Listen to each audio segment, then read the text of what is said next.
안녕하세요. 실천닷컴 공무원과학의 박태원입니다. 자, 이번 시간은 드디어 이제 지구과학의 마지막 부분이죠. 4단원 다가오는 우주로 한번 들어가 보도록 하겠습니다. 이 다가오는 우주는 크게 두 개의 챕터로 나눠지게 되는데요. 첫 번째가 천체의 관측, 두 번째가 외계행성 탐사에 관련된 내용입니다. 아마 지구과학 준비하는 학생들이 가장 이제 좀 신경 쓰이는 그런 부분이 아닐까라고 생각을 하는데요. 천체에 관련된 내용들 여러 가지 개념들이 나오고 그 개념들을 종합해서 이제 우리가 문제에 적용을 시켜야 되는데 이게 상당히 쉽지가 않아요. 사실 이제 일선에서 이제 학생들을 만나서 수업을 하다 보면은 이 천체 때문에 지구과학을 못하겠다라고 이야기하는 친구들이 많을 정도로 그 정도로 이제 좀 상당히 어려운 부분이거든요. 과거 내용보다 훨씬 더 많이 이제 어려워진 그런 부분이기도 합니다. 자, 그래서 이제 좀 많은 학생들이 걱정을 하는 그런 부분이라서 좀 신경이 쓰이기도 하는데요. 자, 일단 수업을 하면서 최대한 자세하게 꼼꼼하게 한번 진행을 해볼 예정입니다. 자, 그래서 우리 교재로는요, 페이지 514쪽에 나와 있는 지구의 운동과 천체의 운동부터 시작을 합니다. 자, 그런데 이 천체의 운동에 관련된 내용들을 좀 살펴보기 위해서는요, 교재 순서를 좀 바꿔야 될 것 같습니다. 일단은 이제 일반적인 교재 순서로는 지구의 운동에 대해서 먼저 좀 정리를 하고 그 이후로 이제 좌표계, 기타 등등 여러 가지 행성의 운동에 대해서 좀 살펴보게 되는데요. 자, 교재 순서를 좀 바꿔서 일단 뒤쪽에 나오는 페이지 517쪽에 있는 천체의 위치와 좌표계부터 한번 먼저 시작을 해볼까 합니다.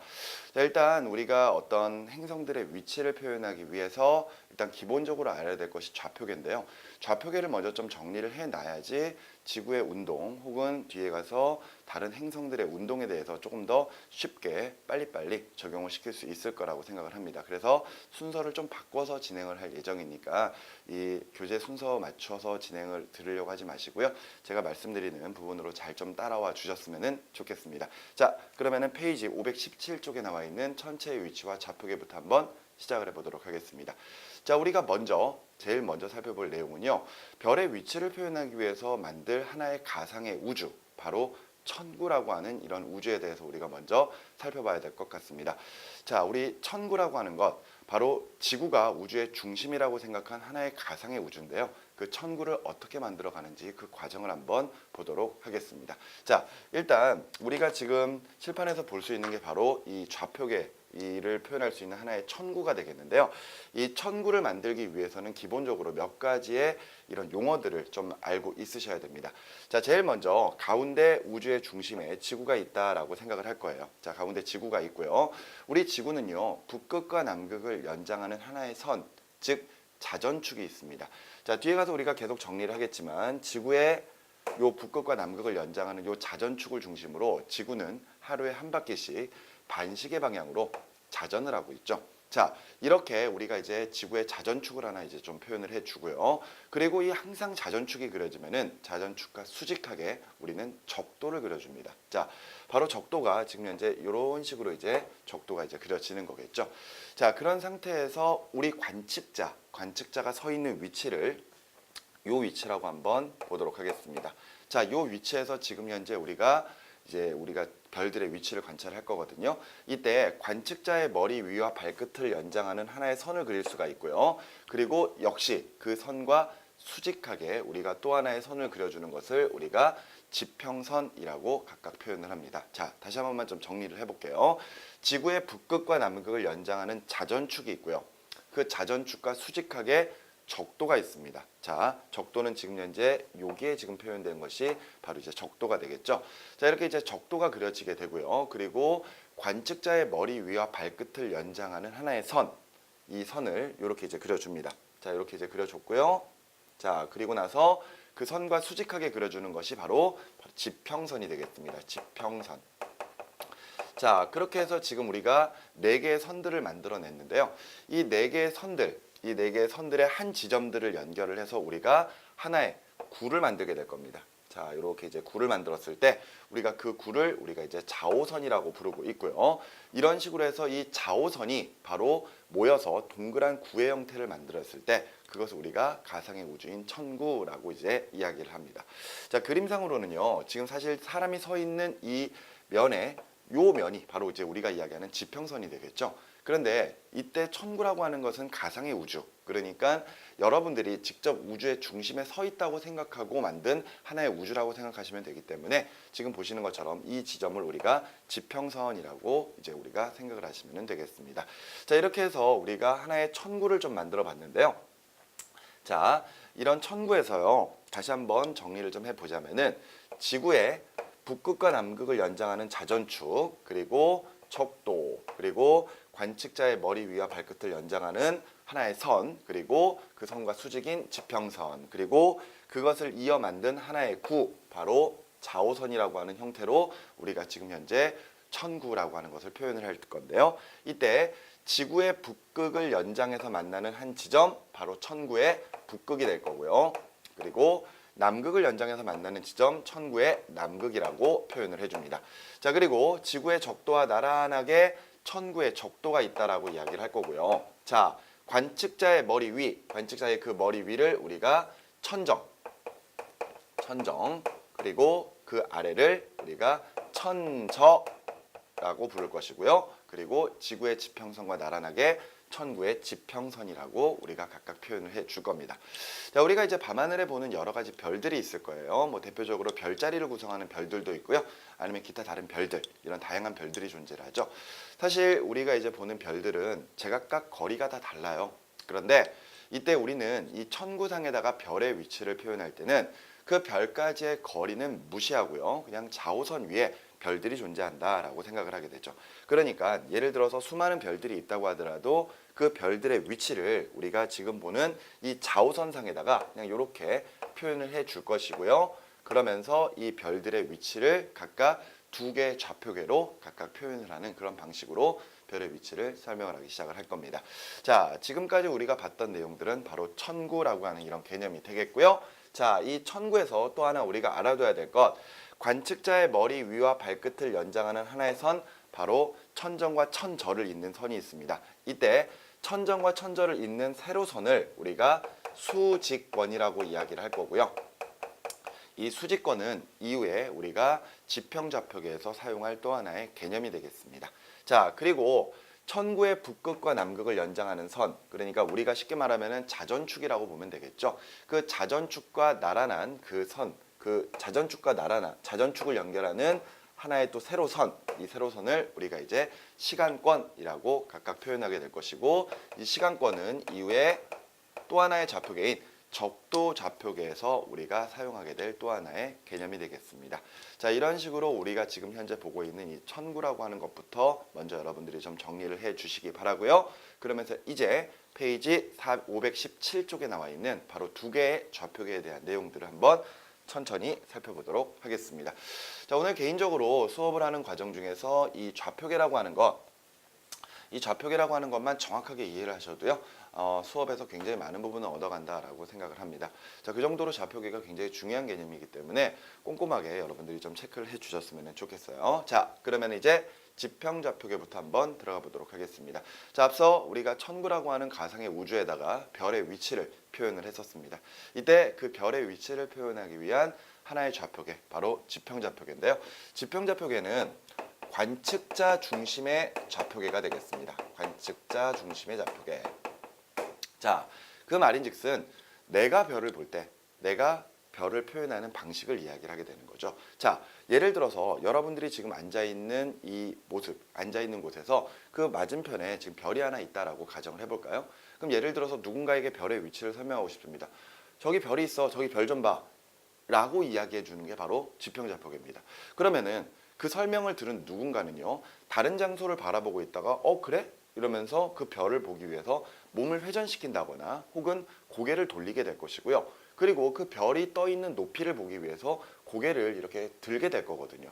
자, 즉 결과적으로 몸을 회전시킨다는 수평의 개념과 수평적인 개념과 그 다음에 고개를 들어야 되는 그 수직적인 움직임, 두 가지의 움직임이 나타날 수밖에 없거든요. 그렇게 X축의 개념과 Y축의 개념이 나타난다고 쳤을 때 지금 현재 우리가 보고 있는 이 지평좌표계는요, 그 X축의 개념과 Y축의 개념으로 각각 방위각과 고도라고 하는 개념을 사용을 하고 있습니다. 자, 그러면은 먼저 방위각과 고도가 뭔지, 어떻게 정의를 내려야 될지 그런 것부터 먼저 정리를 하고 좀 가야 될 것 같은데요. 자, 앞서 이야기했던 X축과 Y축의 개념 중 몸을 회전시키는 개념, 그 개념을 우리가 이제 방위각이라고 표현을 합니다. 보통 방위각을 A라고 이제 많이 적기도 하는데요. 방위각은요, 북점 혹은 남점을 기준으로 시계 방향의 회전 각도를 의미하는 것을 우리가 방위각이라고 표현을 합니다. 여기서 말하는 북점이라고 하는 부분 혹은 남점이라고 하는 부분들은요, 우리가 동서남북의 방향을 따질 때 정북 혹은 정남을 의미하는 그런 표현이고요. 보통 우리가 방위각을 표현할 때는 북점을 기준으로 가지고 방위각을 표현하는 경우가 상당히 많습니다. 예를 들어서 남점을 기준으로 가지고 이야기를 하게 된다면은 이때 분명히 교재상이나 아니면 어떤 문제 내에서 남점을 기준으로 했다라는 말을 꼭 보여주기 때문에 그런 부분들은 그때그때 체크를 해주시면 될 것 같고요.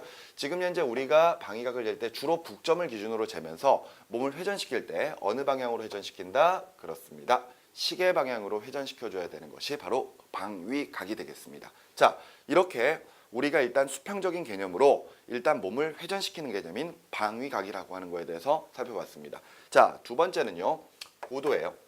Y축의 개념이거든요. 우리가 이제 H라고 이제 많이 적기도 하는데요. 이 고도라고 하는 것은 바로 천체와 별이죠. 천체와 지평선이 이루는 각을 우리가 고도라고 표현을 합니다. 자, 그러니까 쉽게 말해서 고개를 얼마만큼 들어야 되지? 그 각도를 이야기하는 것이 바로 고도라고 생각을 하시면 되겠습니다. 즉, 우리가 고도를 재기 위해서는 천체와 지평선이 얼마만큼의 각도를 이루고 있을까? 그런 부분들을 이제 우리가 살펴봐야 되거든요. 자, 그러면은 그림을 보면서 한번 이야기를 해보도록 하겠습니다. 자, 바로 지금 여러분들이 보고 계시는 게 바로 이제 우리가 보는 천구상에서 지평좌표계를 지금 현재 표현을 한 내용인데요. 자, 지금 바깥쪽에 있는 큰 원이 앞서 이야기했던 천구인 좌우선이 되겠습니다. 근데 잘 그림을 보니까요, 지금 여기가 지금 천정 그리고 아래가 천전이에요. 그 말인즉슨 여러분들이 이 가운데 똑바로 서 있는 모습을 생각을 하시면 되겠습니다. 자, 이렇게 똑바로 서 있는 상태에서 머리 위와 발끝을 연장하는 하나의 선이 있어요. 이랬을 때 그 선이 바로 좌우선과 만나는 지점, 머리 위는 천정, 아래는 천저라고 불렀었죠. 자, 이렇게 천정과 천저가 있고요. 그 다음에 항상 천저와 천저를 잇는 수직하게 지나가는 바로 지평선이라고 하는 이런 선이 있죠. 자, 평면 상태에서는 이렇게 그려지겠지만요. 자, 이제 입체적으로 좀 표현을 해주면은 이때 우리가 보는 지평선은 이런 식으로 지평선이 이제 나타나기 시작을 하겠죠. 자, 이랬을 때 우리가 동서남북의 방향을 따졌을 때 이쪽을 일단 북점이라고 지금 표현을 해 놓았습니다. 즉, 이쪽이 북쪽이고 정확하게 이쪽이 남쪽이 되겠죠. 자, 이쪽 남점이라고 표현이 되어 있네요. 그렇다면은 동서남북의 방향상 이쪽이 북쪽이고 이쪽이 남쪽이라면은 여러분들 쪽이 바로 동쪽이 될 것이고요. 반대로 칠판 쪽이 지금 현재 서쪽으로 표현되는 그런 동서남북의 방향을 우리가 알 수가 있을 겁니다. 자, 그런데 가만히 보니까 지금 현재 별이 여기에 떠 있네요. 자, 천체가 여기에 떠 있습니다. 자, 이 천체의 위치를 표현하기 위해서 우리는 앞서 X축의 개념과 Y축의 개념, 즉 방위각과 고도라고 하는 이 개념으로 가지고 우리가 별의 위치를 각각 표현하게 될 건데요. 방위각을 재기 위해서는 일단 북점을 기준으로 몸을 시계 방향으로 회전을 시켜야 됩니다. 그 별이 있는 장소까지 몸을 회전시켜줘야 되거든요. 자, 그런데 지금 천체가 지금 하늘에 떠 있으니까요. 몸을 정확히 어디까지 이제 회전을 시켜야 될 것인가? 거기에 대한 이제 의문이 생길 수가 있는데, 자, 이때 우리가 지금 현재 보는 요 천구상에서 관측자의 머리 위인 천정 그리고 아래인 천저를 잇는 하나의 선이 있었습니다. 바로 그 선, 바로 수직권이었죠. 그 수직권을 그려줄 건데요. 이 수직권을 그릴 때 천체를 통과하는 수직권을 하나 그려주겠습니다. 자, 이렇게 해서 천체를 통과하는 수직권을 쭉 그려다보면은 그 수직권이 지평선과 만나는 하나의 지점이 생기거든요. 그 지점에다가 별을 표현을 해줍니다. 즉, 천체를 수직권을 따라서 그대로 끌어내려가지고 지평선 위에 놓을게요. 지평선 위에 놓은 다음에 이제 우리는 북쪽을 바라볼 겁니다. 자, 정북쪽을 바라보고 있는 상태에서 몸을 시계 방향으로 회전을 시켜주겠죠. 몸을 시계 방향으로 회전을 시켜서 그 별이 있는 장소까지 몸을 회전을 시켜줍니다. 어느 방향으로? 시계 방향으로. 시계 방향으로 회전시켰을 때 그 시계 방향 회전 각도를 우리가 방위각 A라고 표현을 하게 되는 것이죠. 자, 여기까지 이해되셨습니까? 자, 지금 우리는 그림을 입체적으로 보고 있기 때문에 지금 현재 약간 좀 헷갈릴 수 있을 것 같아요. 자, 그래서 이런 그림을 한번 좀 생각을 하면서 우리가 이 방위각에 대한 개념을 다시 한번 좀 잡아보도록 하겠습니다. 자, 우리가 지금 보고 있는 이 동서남북의 방향을 지금 이 천구를요 위에서 바라봤다라고 한번 생각을 해보도록 하죠. 그러면은 이때 위에서 바라보게 되면은요, 자, 동서남북의 방향을 설정을 할 때 지금 이쪽을 북쪽, 이쪽을 남쪽이라고 할게요. 그러면은 여러분들 쪽에 있는 동쪽은 이쪽, 동쪽, 그리고 이쪽이 지금 서쪽이 되는 거죠. 자, 이런 상태에서 우리나라에서 태양이 뜨거나 달이 뜨는 모습을 한번 좀 잠깐 생각을 해볼까요? 자, 뒤에 가서 우리가 꾸준하게 살펴볼 내용이긴 하는데요. 우리나라와 같은 중위도 지방에서는 모든 천체들이 다 동쪽에서 떠서 남쪽을 지나 서쪽으로 지는 모습을 보여주게 되어 있습니다.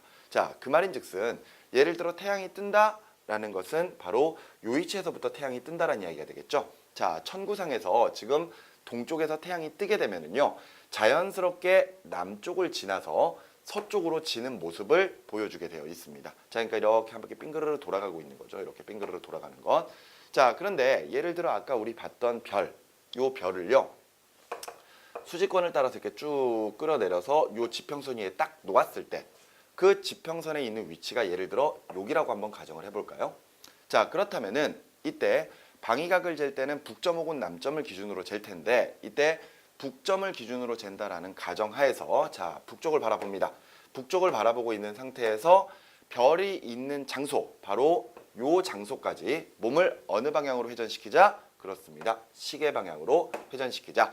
시계 방향으로 회전을 시켜서 지금 현재 우리가 몇 도만큼 회전했는지 그것을 표현해 주는 것을 우리가 방위각 A라고 표현을 해주시면 되겠어요. 자, 이제 방위각에 대한 개념 어느 정도 이해가 되셨습니까? 자, 아까 우리 태양에 대한 이야기를 잠깐 좀 했었었는데요. 예를 들어 아침에 태양이 뜰 때 동쪽 하늘에 정확하게 있다고 가정을 해볼까요? 그렇다면은 이때 동쪽 하늘에 있는 태양의 방위각은 북점을 기준으로 지금 현재 90도를 몸을 회전시켜야 되겠죠? 그렇습니다. 방위각 90도라고 표현을 해주시면 되겠고요. 그리고 만일 정남쪽 하늘에 있다 그러면은 지금 현재 북점을 기준으로 지금 현재 몸을 180도 회전시켜야 되니까 남쪽에 있는 태양의 방위각은 180도야 라고 이야기를 할 것이고요. 그리고 서쪽에 있는 태양은 당연히 몸을 이만큼 회전시키면 되니까 방위각은 270도구나 라고 이제 이야기를 할 수가 있겠죠. 이런 식으로 해서 우리가 어떤 천체에 보기 위해서 몸을 회전시켜야 되는 그런 개념인 방위각에 대해서 일단 먼저 살펴보았습니다. 자, 방위각 다시 한번 정리하자면은 북점 혹은 남점을 기준으로 몸을 어느 방향으로 회전시키자? 그렇습니다. 시계 방향으로 회전을 시키자라는 거 꼭 기억을 해 두셨으면 좋겠습니다. 자, 이렇게 해서 일단 먼저 방위각 잡아놨고요. 그 다음에 그 별을 보기 위해서 실제로 고개를 얼마만큼 들어야 되지? 그 개념인 Y축의 개념, 바로 고도에 대한 내용들을 보도록 하겠습니다. 앞서 이야기했던 것처럼 고도는요, 천체와 지평선이 이루는 자, 우리 좀 전에 별을 수직권을 따라 지평선까지 끌어내렸죠. 자, 지금 여기에 지평선이 있습니다. 그런 다음에 실제 별이 있는 장소, 바로 그 장소까지 내가 얼마만큼 고개를 들어야 되지? 그 고개를 드는 각도, 바로 고도 H가 되겠습니다. 자, 그림이 조금 지저분해졌으니까요. 좀 지워놓고 다시 한번 그림을 한번 그려볼까요? 자, 여기 지금 지평선이 있습니다. 지평선이 이렇게 있고요. 지평선이 있고요. 자, 이때 별이 있고 그 별을 통과하는 수직권을 그려서 지금 현재 별을 지평선까지 끌어내렸습니다. 자, 그 상태에서 이게 지금 현재 지평선이죠. 지평선.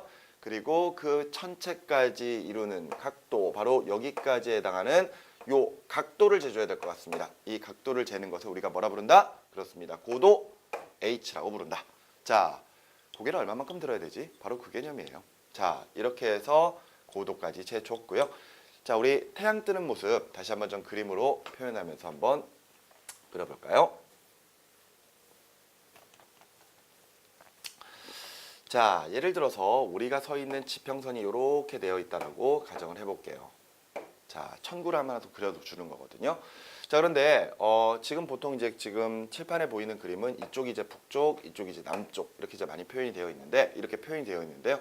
실제적으로 문제에서 우리가 많이 다루게 되는 그림은요. 자, 우리가 서 있는 지평면이 이렇게 존재를 합니다. 즉 여러분들이 이 가운데 서 있는 거죠. 이렇게 서 있는데 우리 앞서 지구의 북극과 남극을 연장하는 하나의 선, 바로 자전축이 있다라고 이제 말씀을 드렸거든요. 자, 사실 우리나라에서는요, 사람이 서 있는 지평면과 자전축이 약간 이렇게 기울어져 있는 상태예요. 약간 이렇게 기울어져 있는 상태이고요. 기울어져 있는 자전축과 항상 수직하게 적도를 그려줄 거거든요. 적도. 자, 이렇게 이제 그려준 상태에서 우리가 방위를 다시 한번 좀 따져보면요. 지금 우리가 이 방향을 바라봤을 때 이 지점이 천구의 북극이 되겠고요. 그 천구의 북극에는 하나의 별이 존재합니다. 바로 그 별이 여러분들이 잘 알고 있는 북극성이거든요. 그 말은 여러분들이 이쪽 방향을 바라봤을 때가 지금 현재 정북쪽을 바라보고 있는 상태예요. 그러니까 이쪽을 북쪽이라고 본다면은요. 방위상 이쪽이 남쪽, 그리고 저 칠판 쪽이 동쪽, 그리고 여러분들 쪽이 서쪽이 되겠죠. 자, 입체적인 그림 어느 정도 이해가 되십니까? 자, 이랬을 때 하루 동안에 태양이 떴다 지는 모습을 볼 거예요. 그런데 우리나라에서는 항상 이 태양이나 기타 다른 달 혹은 기타 다른 천체들이 모두 다 약간 비스듬하게 떴다가 비스듬하게 지는 모습을 보여주거든요. 그 비스듬하게 뜬다 진다라는 개념이 바로 지금 여기에 그려놓은 이 적도와 천체가 나란하게 움직이는 그런 특성들을 나타냅니다. 자, 뒤에 가서 정리할 내용이니까 그때 가서 다시 한번 좀 보도록 하겠고요. 태양이 정동쪽에서 뜰 거예요. 태양이 정동쪽에서 떴을 때 얘 태양은 앞서 하루 동안에 적도와 나란하게 떴다, 지는 모습을 보여주거든요. 그래서 정서쪽으로 이렇게 지는 모습을 보여주게 되는데 우리 앞서 방위각에 대한 이야기를 좀 했었습니다. 이때 예를 들어 태양이 동쪽에서 뜨고 있을 때 방위각은 북점 기준으로 시계 방향 90도가 됐었고요. 정남쪽에 있을 때 정남쪽에 있으면 방위가 어떻게 재야 되지? 자, 요 하얀색 바깥쪽 이 동그란 부분이 좌우선이겠죠. 결과적으로 좌우선도 하나의 시간권이라고 볼 수 있어요. 그러니까 요 태양을 좌우선을 따라서 쭉 끌어내려서 정남쪽에 있구나 이렇게 생각하면서 우리가 이제 방위각을 재주면 되거든요. 그러면은 정남쪽에 있으면 북점 기준으로 몸을 180도 회전시키면 됐었고요. 그리고 서쪽 하늘로 지고 있어. 그러면은 이제 방위각을 270도 이렇게 이제 표현을 하면 되겠죠. 자, 근데 이제 고도로 한번 이야기를 해볼까요? 고도를 이야기할 때 지금 현재 동쪽에서 뜨고 있을 때 딱 지평선 위에 있을 때 당연히 고도가 0도가 되겠죠. 그죠? 지금 딱 뜰 때는 이제 고도가 0도. 자, 그런데 태양이 슬슬 이렇게 위로 떠오르기 시작을 하면은요. 태양을 보기 위해서 고개를 점점 더 많이 들어야 될 거예요. 그게 결과적으로 뭐예요? 고도가 됩니다. 그러다가 우리나라에서는 태양이 남쪽 하늘에 있을 때 이때가 가장 높은 고도를 나타내거든요. 그렇다면 이제 고도를 잰다라면은 당연히 천체와 지평선이 이루는 각, 그러니까 지금 현재 천체가 있는 위치에서부터 지평선이 이루는 요 각을 재주는 게 바로 우리가 이야기하는 고도 h가 되겠죠. 이해되셨나요? 자, 그러면서 다시 태양이 아래로 슬슬 내려오기 시작을 할 겁니다. 그러면 자연스럽게 고도가 낮아지기 시작하면서 지평선 위에 딱 놓이게 되면은 당연히 고도가 다시 0이 되겠죠. 자, 이런 식으로 해서 우리가 현재 방위각이라고 하는 개념과 고도라고 하는 두 가지의 개념을 지금 현재 살펴보고 있습니다. 자, 그런데 이 지평좌표계라고 하는 이런 좌표계는요, 별의 위치를 표현하기에 매우 편리합니다. 그 말인즉슨 지금 별의 위치를 설명하는 사람이 있고요. 그 설명을 듣고 있는 사람이 한 장소에 같이 있다면요. 쉽게 말해서 별의 위치를 표현하기 위해서 야, 저기 한번 볼래? 라고 이야기하는 게 바로 이 지평좌표계의 개념이라고 생각하시면 되겠습니다. 그러니까 저기 좀 봐 라고 했을 때 그 설명을 듣고 있는 사람이 몸을 회전시킬 거고 고개를 들었을 때 얼마만큼 몸을 회전시켰지? 그리고 고개를 얼마만큼 들어야 되지? 그 각도를 이야기하는 게 지평좌표이기 때문에 지평좌표계는 별의 위치를 굉장히 설명하기가 편리해요. 자, 그런데 이렇게 편리한 지평좌표계도 단점이 있겠죠. 자, 지평좌표계의 단점, 결정적으로 첫 번째로는요. 바로 지금 우리가 좀 전에 태양이 떴다 지는 이런 모습들을 한번 예로 들어서 설명을 해보았었는데요. 이때 태양이 처음에 동쪽 하늘에서 뜰 때 이때 방위각은 90도 그리고 고도는 0도였습니다. 그런데 태양이 점점 이제 남쪽 하늘을 향하게 되면은요. 방위각을 쟀을 때 그 방위각의 크기도 점점 커지기 시작을 할 것이고요. 고도도 점점 높아지기 시작을 하겠죠. 그리고 남쪽 하늘을 향하고 있을 때는 방위각이 180도 그리고 고도는 최대 고도를 지금 이제 나타내고 있는 상태이고요. 다시 서쪽으로 지는 동안에는 계속해서 방위각이 커집니다. 그래서 서쪽 하늘에서는 방위각이 270도가 되고 그러면서 고도는 다시 0도가 되거든요. 자, 우리가 하나의 천체의 위치를 설명하려고 하는데요. 지금 하나의 천체의 위치가 방위각과 고도로 가지고 표현하게 되면은 시시각각 계속해서 방위각과 고도가 달라진다라는 이런 문제가 발생을 하죠. 처음에는 동쪽 하늘에 있을 때 방위각 90도, 고도 0도라고 표현했는데요. 남쪽으로 가게 되면은 방위각이 180도, 그리고 고도가 뭔지는 모르겠지만 최대 고도를 나타내고 있어요. 그리고 다시 서쪽 하늘로 지게 되면은 그때는 또 방위각이 270도, 그리고 고도가 또 다시 0도가 되거든요. 방위각은 지금 태양이 떴다 지는 동안에 계속해서 커지고 있고요. 고도는 커졌다 작아졌다 하는 이런 모습들을 나타내게 되어 있습니다. 그래서 내가 지금 태양의 방위각과 고도를 jes어요. 그런데 잠시 뒤에 다시 그 위치에 방위각과 고도각으로 그 내가 계산했던 방위각과 고도로 태양의 위치를 보려고 한다면 그 태양을 볼 수가 없다는 이야기가 되겠죠. 그러니까 그때마다 계속해서 방위각과 고도를 다시 측정해야 된다는 이런 단점이 있습니다. 그리고 또 하나가 더 있죠. 자, 별의 위치를 설명하는 사람과 그 별의 위치의 설명을 듣는 사람이 한 장소에 있지 않다면요, 결과적으로 그 설명하고 있는 방위각과 고도로 똑같은 천체를 우리가 찾아낼 수가 없습니다. 자, 무슨 말이냐? 정말 아주 간단한 개념인데요. 예를 들어서 이쪽이 동쪽이고 이쪽이 서쪽이라고 한번 해볼게요. 자, 이쪽이 동쪽, 이쪽이 서쪽. 근데 지금 여기에 별이 하나가 이렇게 떠 있어요. 자, 그런데 한 관측자가 여기 위치에 서 있습니다. 그러면은 이 관측자는 별의 위치를 설명할 때 별이 서쪽 하늘에 있다라고 생각을 할 거예요. 그죠?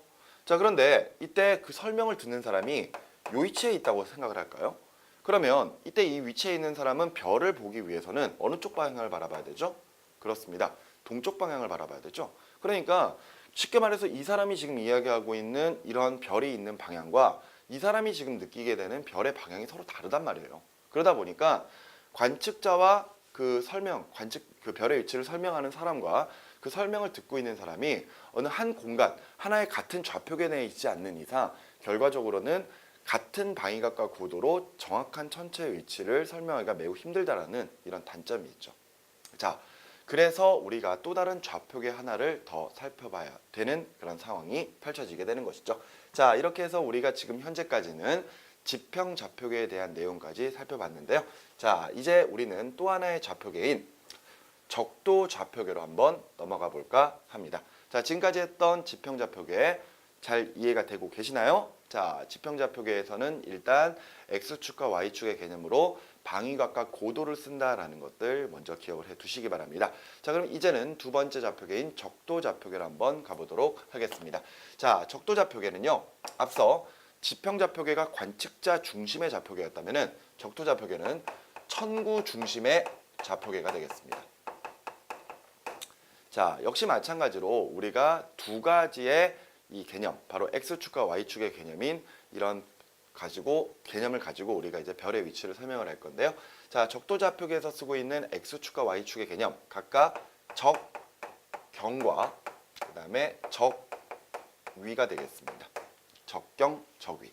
자, 먼저 적경부터 살펴볼까요? 적경은 우리가 이제 알파라고 이제 많이 쓰기도 하는데요.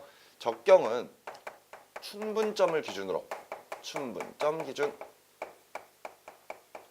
그러면서 이때 몸을 회전시켜 줄 거예요. 근데 이번에는 반시계 방향으로 몸을 회전시키겠습니다. 반시계 방향에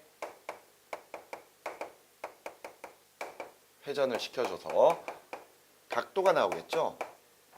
자, 근데 그 각도를 그냥 쓰지 않고요. 각도를 15로 나누어서 우리는 시간이라고 표시를 할 겁니다. 그게 바로 이제 적경의 개념이에요. 자, 여기서 말하는 적경의 시간이라고 하는 것, 물론 우리가 1시, 2시, 3시 이렇게 세기도 하겠지만 결과적으로 각도의 개념이라는 것을 여러분들이 먼저 이해를 해 주셔야 됩니다. 자, 일단 적경은 춘분점이라고 하는 장소를 기준으로 해서 반시계 방향의 회전 각도를 15로 나누어서 어떻게 표현하겠다? 시간으로 표시하겠다. 자, 일단 우리 춘분점 알아야 되고요. 그리고 몸을 회전시킬 때 반시계 방향으로 회전시킨다라는 거, 그리고 각도는 항상 15로 나누어서 시간으로 표시한다라는 것들로 기억을 해두셨으면 좋겠습니다. 자, 그럼 이제 Y축의 개념인 적위를 보도록 할게요. 적위는 우리가 델타라고 이제 표시를 할 거거든요. 자, 적위는요, 천체와 지평선이 이루는, 지평선이 아니죠. 천구의 적도가 이루는 각을 우리가 적위라고 표현을 할 거예요. 자, 앞서 우리 고도는요. 천체와 지평선이 이루는 각이었죠. 자, 근데 이제 적위는요. 천체와 적도가 이루는 각입니다. 천구의 적도가 이루는 각. 자, 그럼 간단하게 먼저 적위부터 좀 먼저 살펴보도록 할게요. 자, 우리 가상의 우주인 천구를 하나 그려보도록 하겠습니다. 자, 천구가 있는데요. 이때 천구의 자전축, 그러니까 북극과 남극을 연장하는 자전축을 똑바로 한번 그려보도록 하겠습니다. 자, 여기 자전축이에요. 그러면은 여기가 지금 천구의 북극, 여기가 지금 천구의 남극이 되겠죠. 자, 그 상태에서 항상 자전축이 그려지면 자전축과 수직하게 뭐가 있다? 그렇습니다. 적도가 있습니다. 적도. 자, 우리 계속 나오게 될 거예요. 자전축과 항상 수직하게 뭘 그린다? 적도를 그린다. 자, 이렇게 해서 지금 천구를 하나 표현을 해놨는데요. 자, 앞서 우리 별의 위치를 표현할 때는 별까지의 거리는 무시하고요. 좌우선 위에 그냥 별이 존재한다라고 생각한다 그랬죠. 그렇다면은 별들이 여기에 있을 수도 있고요. 여기에 있을 수도 있고, 여기에 있을 수도 있고, 여기에 있을 수도 있고, 여기에 있을 수도 있거든요. 자, 이렇게 다양한 위치의 별들이 존재를 합니다. 자, 이랬을 때 적위는요. 천체와 적도가 이루는 각도. 자, 그렇다면은 예를 들어 요 별을 볼까요? 요 별은요. 지금 정확하게 적도상에 존재하죠. 이렇게 적도상에 존재하면은 각 자체가 없잖아요. 그렇기 때문에 요 별의 적위는 0도라고 이제 우리가 표현을 해줄 겁니다.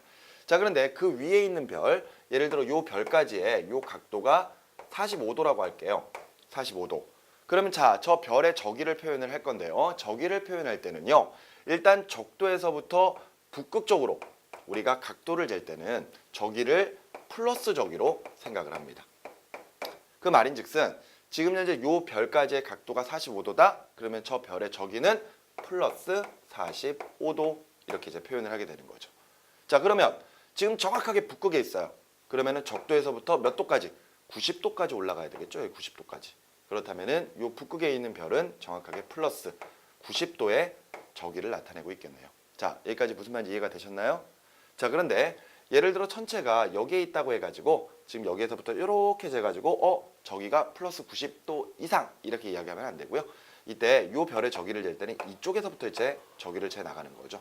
그렇기 때문에 이때 플러스 적위는 0에서부터 플러스 90까지의 범위를 나타내게 되어 있습니다. 마찬가지로 아래쪽에 있는 남반구에 있는 별들을 보는데요. 요 각도가 예를 들어 30도라고 한번 해볼까요? 그러면은 이때 적도에서부터 요만큼의 각도를 잴 거예요. 요만큼의 각도를 잴 건데 앞서 적도에서 위로 올라가면은 플러스의 적위를 나타냈던 것과 반대로 아래로 내려가게 되면은 마이너스 적위를 나타내게 됩니다. 마이너스 적위. 따라서 이 별까지의 각도가 30도라면 이 별의 적위는 마이너스 30도가 되는 것이고요. 당연히 남극에 있는 별이라면은 마이너스 90도의 적위를 나타내게 되겠죠. 마찬가지로 별이 여기에 있다고 해서 마이너스 90도 이상이 아니고요. 자, 요렇게 재야 되겠죠. 요렇게.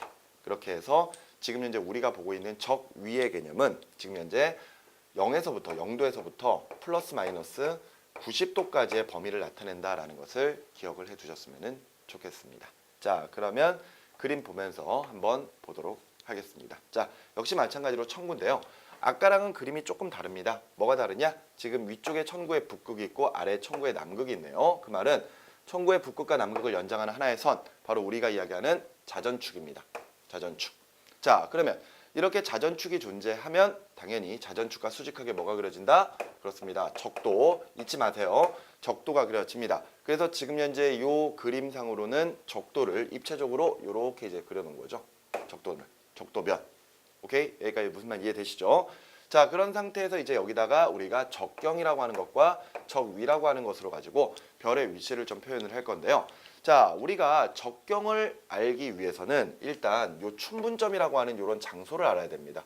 근데 이 춘분점이라고 하는 장소는요, 우리가 나중에 지구의 공전에서 우리가 다시 한번 좀 내용을 이야기를 하도록 하겠고요.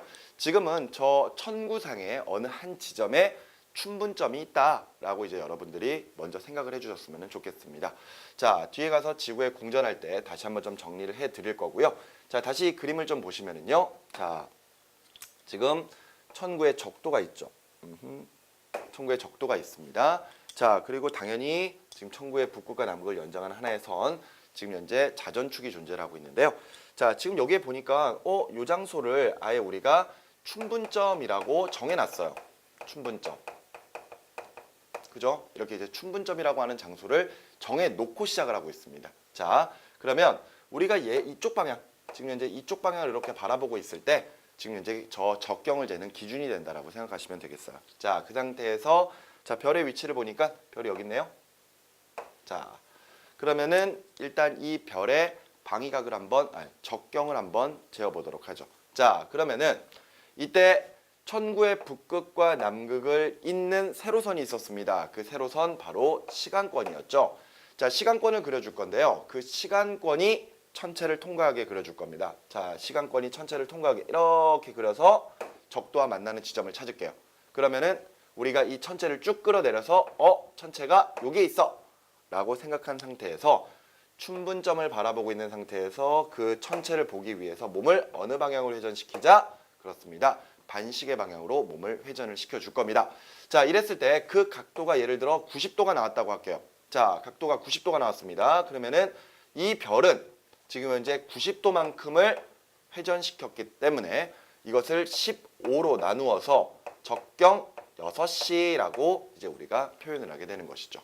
자, 무슨 말인지 이해되시나요? 자, 지금 현재 춘분점을 기준으로 한 상태에서 지금 몸을 반시계 방향으로 회전을 시킵니다.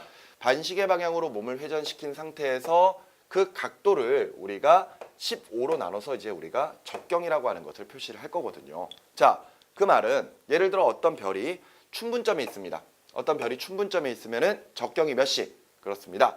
회전을 시킬 필요가 없으니까요. 0시예요, 0시. 자, 그런데 예를 들어 별이 요 사이에 딱 껴있고요. 요 별까지의 요 각도가 45도씩이라고 한번 해볼까요? 그러니까 춘분점에서부터 45도 회전시킨 위치에 별이 존재한다. 그럼 이 별의 적경은요. 지금 현재 45도를 15로 나누어주면 되니까 적경 몇 시? 그렇습니다. 3시. 이렇게 이제 우리가 표현을 할 수가 있겠죠. 자, 적경이라고 하는 개념은요. 상당히 좀 복잡합니다. 자, 그래서 다시 그림을 또 그려가면서 이제 또 설명을 해드리겠지만 지금 현재 어느 춘분점이라고 하는 장소를 기준으로 해서 우리가 몸을 반시계 방향으로 회전시킨 그 각도를 15로 나누어서 시간이라고 하는 단위로 표시하는 것이 적경이라는 것을 먼저 좀 기억을 해 두시기 바라고요. 그러면서 만일 이 별에 저기를 재겠다. 그러면 그렇죠. 적도에서부터 천체가 이루는 그 각을 우리가 저기 델타라고 우리가 표현을 하는 것이죠. 지금 현재 별의 위치가 적도 위쪽에 존재하기 때문에 이 별의 저기는 당연히 플러스 저기를 나타내게 되겠죠. 자, 이렇게 해서 우리가 별의 위치를 표현하는 또 하나의 좌표계인 적도 좌표계에 대해서 좀 살펴봤습니다. 그런데 아직도 이 적도 좌표계의 적경이라고 하는 개념이 생각보다 많이 힘드시죠?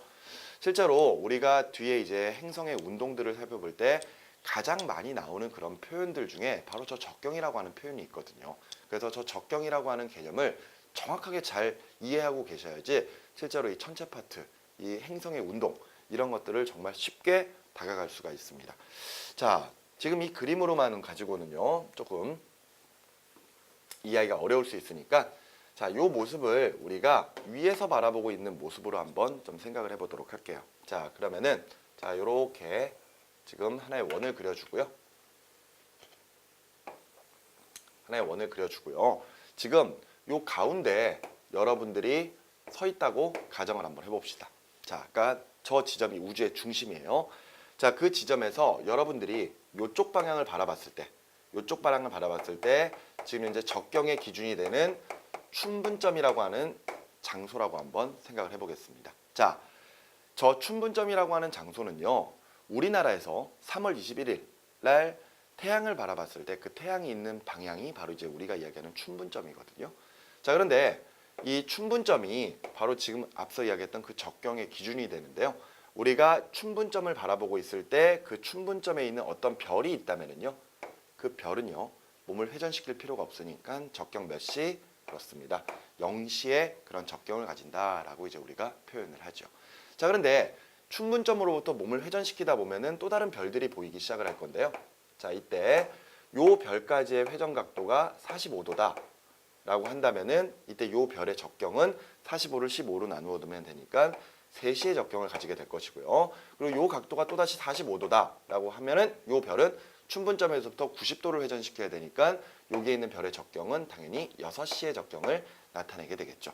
자, 이런 상태에서 계속해서 이 지점과 이 지점에도 별이 있다고 친다면은 이 지점은 춘분점으로부터 몸을 180도 회전을 시켜야 되는 장소이기 때문에 180도를 15로 나누어 주면은 적경 12시가 나타나게 될 것이고요. 그리고 이 지점의 별은 몸을 270도만큼 회전시켜야 되니까 270도를 15로 나누어 주면은 적경 몇 시? 그렇습니다. 18시에 적경을 가지겠구나라는 것을 우리가 알 수가 있겠네요.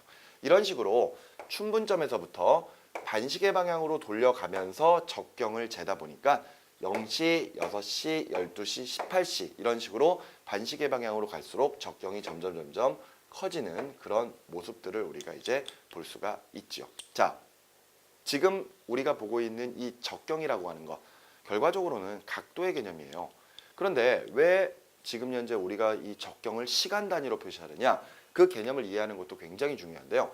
지금 우리가 보고 있는 이 적조다표계에서 적경을 시간 단위로 표시하는 이유, 바로 어떤 기준이 되는 천체에 대해서 지금 내가 관찰하고 있는 별의 적경이 얼마만큼 더 크고 작은지를 알 수 있다면은 우리는 그 별이 혹은 그 천체가 언제 뜨고 언제 지는지를 이제 우리가 확인할 수가 있거든요. 자, 무슨 말이냐? 지금 춘분점에 하나의 별이 있고요. 여기 춘분점에 하나의 별이 있고 그다음에 3시의 적경을 가지고 있는 별, 6시의 적경을 가지고 있는 별이 있다고 가정을 할게요.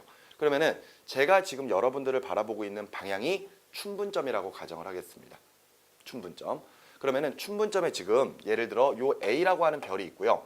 그리고 B, C라고 하는 별이 각각 45도 각도씩만큼 떨어져 있는 상태라고 생각하시면 되겠거든요. 자, 일단 여러분들 방향 쪽으로 지금 현재 춘분점이라고 하는 장소가 있고요. 그 춘분점에 A라고 하는 별이 있습니다. 자, 그런데 이때 그 A라고 하는 별은 그 춘분점이라고 하는 장소에서 절대 움직이지 않습니다. 자, 우리 아까 지평좌표계의 가장 큰 문제가 뭐였죠? 바로 하나의 천체에 계속해서 방위각과 고도가 달라진다라는 거였거든요.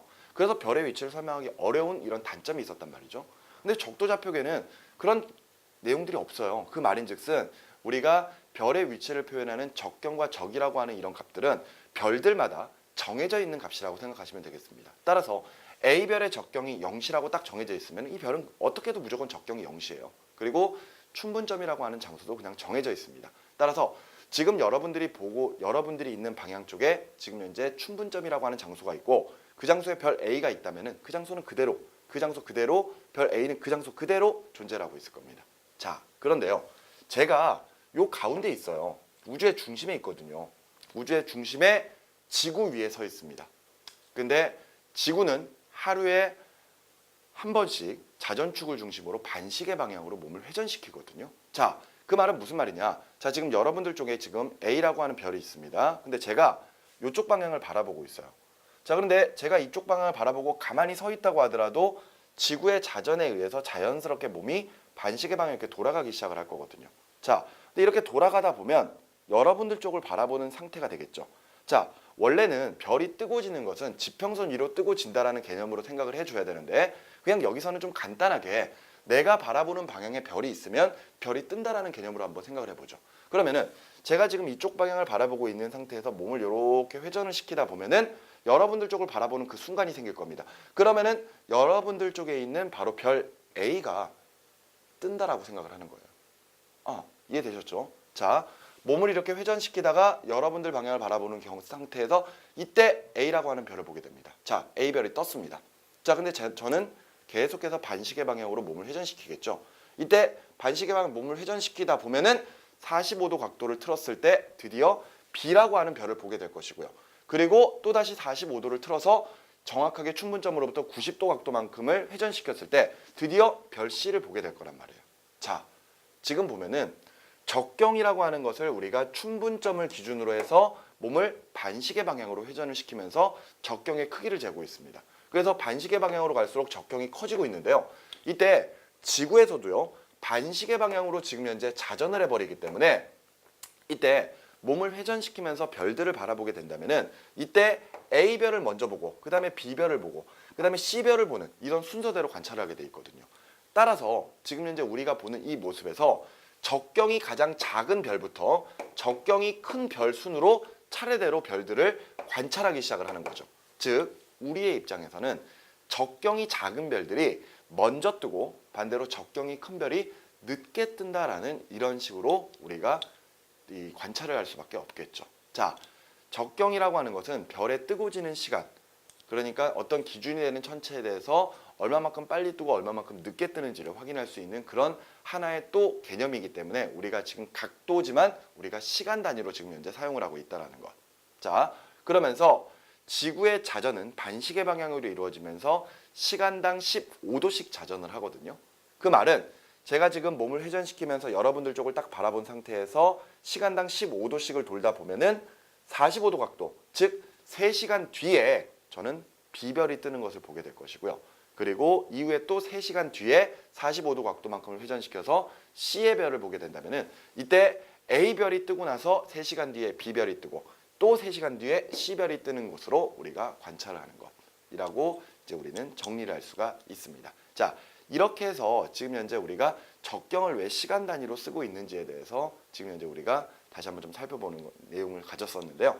아직도 약간 개념이 좀 모호할 것이라고 생각을 합니다. 자, 사실 이번 시간에는 지금 현재 저 좌표계, 이 천구랑 2개의 좌표계만으로도 지금 현재 많은 시간을 이제 투자를 할 정도로 굉장히 좀 자세하게 좀 이야기를 했었었는데요. 아직 할 이야기가 너무 많습니다. 자, 그런데 일단 여기까지 해가지고 2개의 좌표계 개념들에 대해서 먼저 좀 정리를 해 두시기 바라고요. 바로 다음 시간에 이어서 이 좌표계와 함께 지구의 자전을 연결시키면서 결과적으로 저 개념들을 계속해서 어떻게 써가는지에 대해 계속해서 살펴보도록 하겠습니다. 자, 오늘 지금 수업하고 있는 내용들 정말 중요한 내용들입니다. 그렇기 때문에 지금 현재 다음 수업을 듣기 전에 먼저 좌표계에 대한 이런 용어 같은 표현들, 그런 표현들을 좀 명확하게 정리를 해 놓으시고 다음 수업을 들어주셨으면 좋겠습니다. 자, 일단 오늘 수업은 여기까지 진행을 하도록 하겠고요. 다음 시간에 계속해서 좌표계로 다시 만나도록 하겠습니다. 수고하셨습니다.